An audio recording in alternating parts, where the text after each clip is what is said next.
청취자 여러분 안녕하십니까? 저는 통일을 연구하고 있는 학자 김태원입니다. 1994년 7월은 여러모로 기억될 시간입니다. 7월 25일 역사적인 남북 정상회담이 예정돼 있던 가운데 서울의 기온이 38.4도까지 올라가는 등 말 그대로 불볕더위가 이어졌습니다. 그런 가운데 전 세계를 놀라게 한 소식인 김일성 주석의 사망 소식이 전해졌습니다. 뜨거운 용광로 같았던 1994년 7월 이후 30년이 지났습니다. 그동안 대한민국은 6차례의 민주적 선거를 통해 정부가 바뀌었고 러시아 역시 공산주의 소련의 향기를 찾기 어려워졌으며 개혁개방 정책을 실시한 중국은 전에 없던 비약적 경제 성장을 이뤘습니다. 하지만 북한은 김일성에서 그 아들 그리고 그 손자로 이어지는 3대 세습 체제 속에 30년 전과 다르지 않은 은둔의 나라로 여전히 남아 있습니다. 저희 방송은 올해 김일성 주석 30주기를 앞두고 특집 방송을 마련해 김일성 주석의 진짜 모습을 역사적 진실 속에서 찾아보려고 하는데요. 이 시간 함께해 주실 고려대학교 북한통일연구센터 정교진 박사님 나와 계십니다. 어서 오세요, 박사님. 예, 다시 뵙게 되어서 반갑습니다. 네. 그리고 김일성 주석의 생애에 대해 연구하고 책을 내신 러시아 출신의 북한학자인 표도르 제르치스키, 한국 이름 이휘성 박사의 도움 말씀과 언론인 출신의 북한 연구가인 김용삼 기자의 말씀 함께 전해드릴 텐데요. 오늘은 그 두 번째 시간으로 김일성 주석의 청년 시절과 항일 유격 활동에 대한 얘기를 전해드리겠습니다. 김일성 신화 너머의 진실 제2화 청년 김성주 항일 유격 활동을 시작하다. 지금 바로 시작합니다. 정교진 박사님, 소년 김성주가 청년으로 변화하면서 만주에서 활동을 하던 시기가 바로 1920년에서 또 30년대 그때쯤이란 말이죠. 이 시기 만주 지역의 정세에 대해서 좀 설명을 해주신다면 어떨까요? 1917년 러시아 혁명이 성공해서 소비에트 정부가 들어서게 되죠. 그러면서 이제 세계 공산화를 목적으로 코민테른을 결성해서 국제 활동을 펼치게 됩니다. 1925년 코민테른은 조선공산당 중앙에 지시를 내리는데 그 내용이 중국 내에 있는 모든 조선공산당 조직들이 국내의 조선공산당 중앙위원회 지도를 받아라 이렇게 지시를 내립니다. 그런데 이제 국내 공산당의 내부 투쟁이 매우 심각했습니다. 네. 그래서 이제 1928년에 와해가 됩니다. 그래서 그 다음에 조선공산당 만주 총국이 사실상 조선공산주의 운동의 지도 기관이 됩니다. 근데 여기서도 파벌 싸움이 치열하게 일어나고 그러면서 서로 살해하고 난투구까지 벌어지게 됩니다. 네. 이것을 본 중국 공산당 만주 성의가 코민테른에 보고를 합니다. 그래서 이제 코민테른은 조선공산당을 더 이상 인정하지 않게 되고 네. 해체를 명령을 합니다. 그래서 이제 1930년 바로 만주에 조선인은 모든 활동을 중국 공산당의 지도하에 기속할 것을 명령합니다. 그러니까 조선인들이 이제 중국 공산당에 이제 가입을 하라는 거죠. 네. 그래서 이제 7월 초까지 모든 파들이 다 해산을 하게 되고 1930년도 한 여름쯤부터는 만주 지역의 조선 공산당 활동은 바로 중국 공산당 지도 아래 놓이게 됩니다. 그러니까 중국 공산당 자료에 의하면 동만주 지역만 1200명이었는데 그중에서 1100명이 조선인이라는 사실입니다. 절대 다수네요. 그 정도면. 그러니까 조선인들이 굉장히 많이 이제 중국 공산당에 들어간 거죠. 그리고 이제 아시는 것처럼 1931년에 일본이 만주를 침략해서 만주 사변이 일어납니다. 그래서 이제 중국 공산당들도 항일 무력 투쟁에 주력하게 됩니다. 우리가 이제 이 부분들을 좀 감안하고 그 당시를 이해하면 좋을 것 같습니다. 네, 말씀하신 것처럼 진짜 이 만주에서 그 당시가 이제 항일운동, 독립운동이 정말 이제 활발히 좀 이루어졌었던 시기인 건데 만주에 그 당시 거주하고 있었던 이제 청년 김성주도 당연히 그 영향을 좀 받을 수밖에 없었을 것 같아요. 이휘성 박사의 얘기 들어보겠습니다. 일본 군대가 만주를 점령한 그 계기로 한일운동가가 되었죠. 그게 1931년이었습니다. 사실 그때 김선주 입장에서는 뭐 일제가 조선이라는 첫 번째 지배도 빼앗고 그 가져간 만주에 어쩔 수 없이 만명한 후에 일제가 두 번째 집까지 빼앗겼다. 그래서 당연히 그 젊은 사람은 엄청 화가 나서 그 한일운동가 될 수밖에 없었습니다. 네, 그런데 김용삼 기자님은 항일운동에 대해서 이렇게 말하고 있습니다. 우리가 무슨 항일운동 그러면 어마어마한 일을 한 걸로 그렇게 생각들을 하는데 그냥 몇 사람들 모여가지고 작당을 해서 하는 왜냐면 누가 돈 대주는 사람이 있어요. 뭐가 있어요. 그러니까 이제 어느 마을에 대부분의 이제 공산주의를 했다고 하는 사람들의 정황을 보면 일단 이 조선에서 이주해 온 그 한인들이 사는 마을이 있으면 우리가 여기 마적이나 이런 사람들로부터 보호해 줄게. 그 대신 우리한테 독립자금을 내놔. 그래가지고 이제 돈을 뜯어가는 거예요. 그 당시에 항일운동이라고 해봤자 이런 것들이 공산주의 운동을 한답시고 독립운동을 한답시고 돌아다닌 거예요. 이게. 청년 김성주가 어느 정도 항일활동을 했다. 그것은 이제 역사적인 사실로 우리가 받아들일 수 있을 것 같은데 그 활동을 구체적으로 살펴보면 우리가 생각하는 것과는 좀 뭔가 확실히 다르다. 이런 김용삼 기자님 얘기인 것 같아요. 정 박사님은 여기에 대해서 어떻게 보세요? 바로 제가 앞서 말씀드린 것처럼 이제 코민테른의 명령으로 조선인들이 중국 공산당에 가입을 하게 됩니다. 네. 또한 이제 1931년에 만주사변이 터지고 많은 조선인들이 항일 투쟁을 목적으로 해서 중국 공산당에 들어오게 되는 거죠. 그러니까 이 사람들이 공산주의 사상이 철저해서가 아니라 항일 투쟁, 독립운동을 한다는 명분으로 들어온 젊은이들이 상당히 많다는 겁니다. 물론 이제 김성주는 소년 시절부터 이미 네. 공산주의 사상에 경도된 측면이 있었고 그다음에 조선 청년 총동맹 남만 분대에 가입해서 활동했는데 이것이 이상한 일이 아닙니다. 그러네요. 그 당시를 감안해 보면 굉장히 그냥 자연스러운 모습이네요. 아주 매우 자연스러운 겁니다. 애국심 있는 청년들에게는 더더구나 그렇습니다. 네, 이어서 이휘성 박사의 얘기 들어볼 텐데요. 우리 청취자분들 어떤 것에 대한 얘기인지 한번 생각해 보시죠. 사료는 존재하지 않습니다. 다도 제국주의 동맹에 대해서 아무 기록이도 없고 아무 진언도 없습니다. 실제로도 존재했는지 알 수도 없습니다. 그럴 수도 있고 아닐 수도 있습니다. 확인할 바와 없습니다. 김일성 주석이 불과 14살, 15살 당시에 조직했다는 바로 북한이 조선노동당의 뿌리 또는 조선혁명사의 시발점이다라고 얘기하는 타도 제국주의 동맹에 대한 이휘성 박사의 의견이었습니다. 정규진 박사님, 타도 제국주의 동맹이란 뭐고 또 이게 김일성 주석이 조직하고 행동했다는 그런 역사적인 근거가 있는 건가요? 이제 북한에서는 타도 제국주의 동맹을 하성울스계 단일 당시에 김성주가 이제 결성했다 그렇게 이제 선전하고 있는데 트드 동맹은 김성주가 결성한 것이 아니라 공산주의자 김창민이 주도적으로 만들었다. 저는 이제 그렇게 보고 있지만 또 김창민이 아니라 다른 또 인물을 이렇게 주장하시는 분들도 있습니다. 또 그리고 이제 그 시기도 김성주가 화성울숙을 그만두고 난 후다. 그렇게 보는 게 적절할 것 같습니다.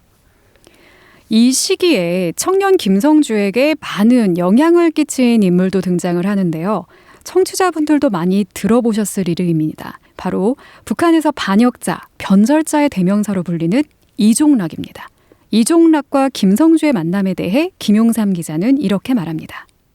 이종락도 그러한 어느 고유수라는 마을에서 그냥 몇십 명 정도의 이 조직원을 이끄는 일종의 약간 붉은 사상의 물을 먹은 그런 친구인데 어느 날 보니까 이제 김성주라는 소년이 길림 영문중학에서 이제 도망쳐 나와가지고 여기저기 떠돌다가 오갈 데가 없으니까 무슨 보니까 좀 불쌍하잖아요. 그러니까 너 가서 어디 좀 공부 좀 하고 와라. 그래서 학교에 넣어줬는데 거기서 또 못 견디고 이제 튀어나왔어요. 그래가지고 이 이종락이라는 부대의 말단 대원으로 있으면서 그냥 이것은 뭐 노동자 농민을 위해서 부자의 물건을 뺏는 것은 정당한 거야.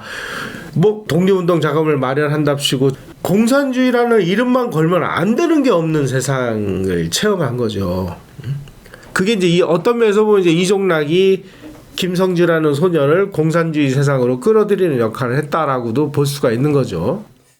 김성주에게 공산주의를 알려준 인물이 바로 이종락이라는 건데, 그런데 왜 정작 이종락은 북한에서 변절자라는 오명을 쓰게 된 건가요? 예, 여기 보면은 이제 우리 김 기자님, 네. 이제 이종락에게 가장 이제 영향을 받았다 이제 이렇게 네. 주장하시고, 뭐 저는 뭐 김창민을 얘기하고 있지만 뭐 이종락이 김창민도 그게 중요한 게 아니잖아요. 네. 일단 김성주가 핵심이 아니었다. 네. 우리 요 부분 우리는 이제 짚을 그렇네요. 필요가 있고, 어쨌든 저는 이제 김창민에 대해서 제가 좀 집중을 하는데, 왜냐하면 이종락은 화성의숙 학생 중에서 리더격이었거든요. 그다음에 그 당시에 교장 최동호하고 독립군 사령관 오동진의 신망을 매우 두텁게 받던 학생이었습니다. 근데 이제 화성의숙에 김창민이 침투해서 공산주의 사상을 전하게 됐고, 거기에서 이제 이종락이 경도되었다. 이렇게 이제 또 역사적으로 제시하고 주장하는 경우도 있습니다. 네. 근데 이제 이종락이 북한에서는 뭐 변절자다 이렇게 이제 오명을 쓰고 있다 그러잖아요. 왜냐하면 이제 김창민뿐만 아니라 이종락도 사실 이제 김성주에게 공산주의 사상 이런 부분에 대해서 영향을 준 건 맞습니다. 네. 그리고 이제 또 이 이종락도 중국 공산당 내에서 어떤 거 유격대 그런 활동을 한 것도 맞습니다. 네. 네. 근데 그러다가 이종락이 일본 그 현병에게 체포가 되거든요.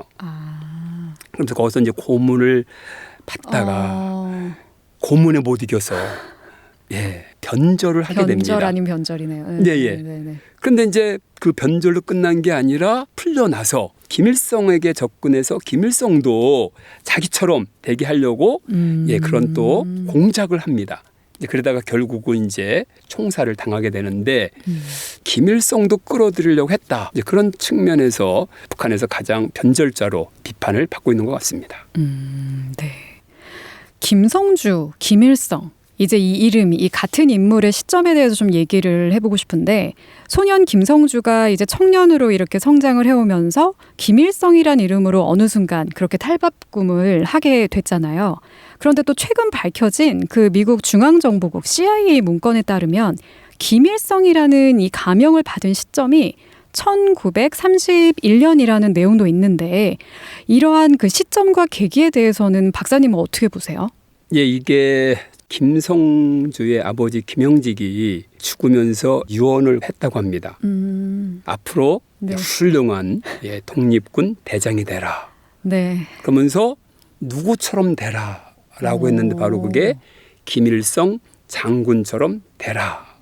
그러니까 김영직도 이미 그 김일성 장군에 대한 소문을 듣고 있었던 거죠. 그러네요. 그러니까 아버지가 이게 죽어가면서 유언했기 때문에 이 김성주의 내리 속에는 김일성 장군이 강하게 박히게 되었을 것입니다. 그렇죠. 그 이름 석자. 그렇죠, 네. 그렇죠. 그리고 당시 또 이제 만주일대 조선인들도 또 모두 김일성 장군을 잘 알고 있었는데 그만큼 유명했습니다. 근데 그게 어느 한 인물이 아니라 여기 대해서 이제 많이 집중적으로 연구하신 분들을 이렇게 보면 첫 번째 인물로 꼽는 게 그 김창희라고 젊은 나이에 의병에 참가했었는데 아주 신출기몰하다.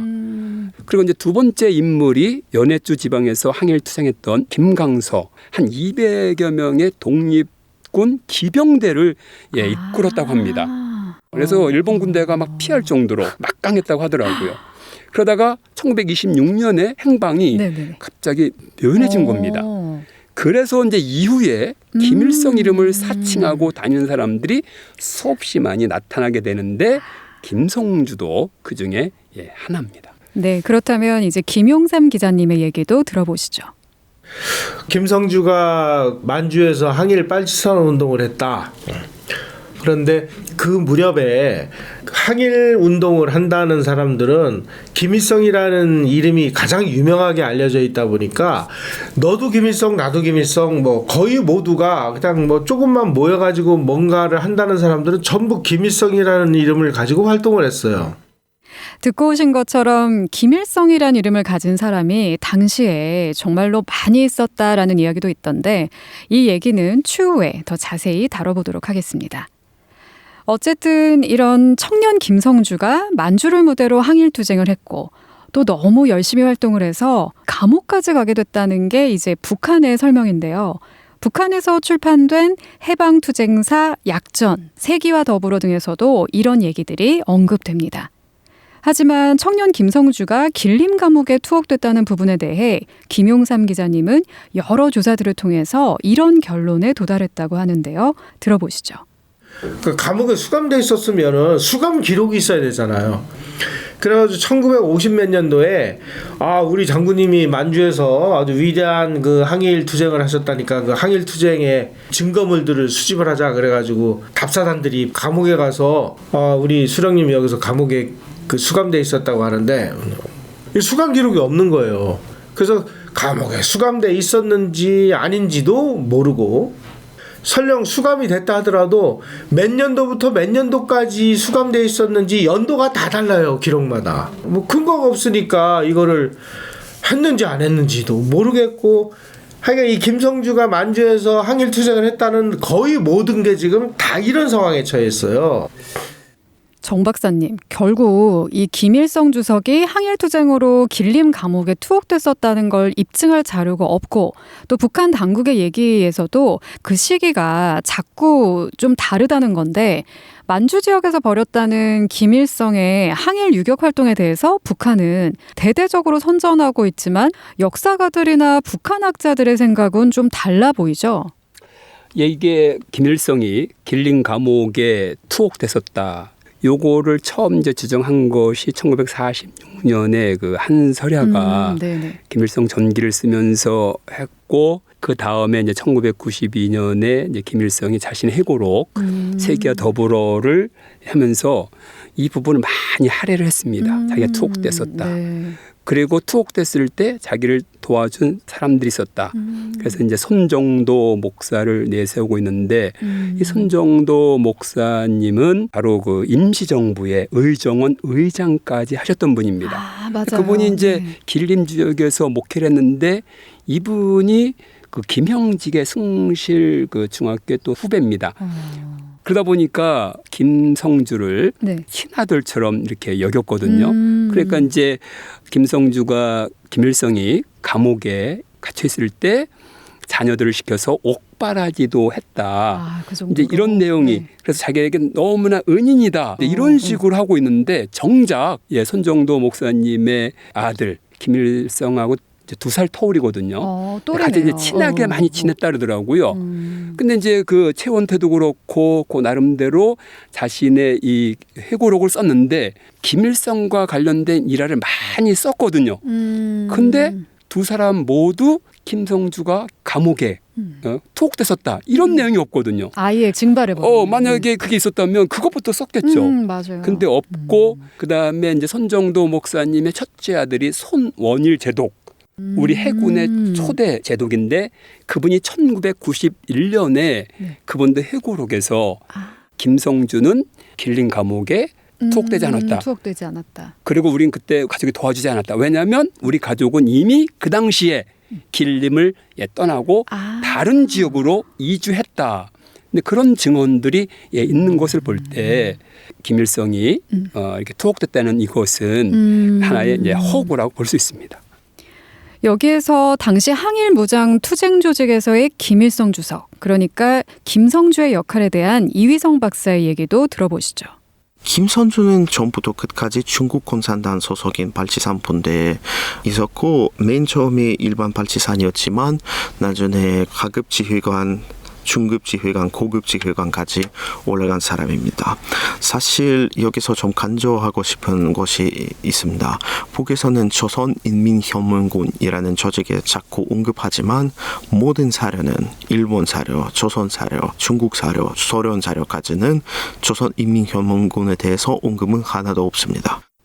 박사님, 이휘성 박사님 얘기를 우리가 같이 들었는데요. 북한 주민들이 들으면 좀 많이 충격적인 얘기를 하셨어요. 이 바로 김일성, 김성주가 중국 공산당 소속으로 활동을 했고 조선인민혁명군이란 조직은 그 어떤 역사적인 자료가 없는 허구의 조직이다라는 내용인데 조선인민혁명군이라고 하면 우리가 북한에서는 조선인민군의 기원으로 받아들이고 매해마다 그 창건일마다 행사까지도 좀 하고 있지 않습니까? 예, 그렇죠. 예, 예. 북한이 그 1948년에 조선인민군이 이제 창건되어서 네. 2월 8일을 창건일로 이렇게 지키다가 1978년에 조선인민군이 항일발 치산 당시 조직한 조선인민혁명군을 계승했다고 내세우면서 기념일을 조선인민혁명군 창립일인 네. 4월 25일로 바꿉니다. 그러니까 조선인민군 창건일이 2월 8일에서 4월 28일로 바뀌거든요. 그러다가 이제 김정은 이제 시기 들어와서 2018년에 다시 조선인민군 창군일로 다시 이제 부활시킵니다. 그리고 4월 25일을 명절로 조선인민혁명군 창군일로 그대로 유지하게 됩니다. 네. 김용삼 기자와 이휘성 박사의 얘기를 좀 더 들어보시죠. 지금 현재 이 북한 인민군의 창건일로 만들었다가 또 이 김정은이가 얼마 전에는 또 다시 옛날 창건일로 돌아갔죠.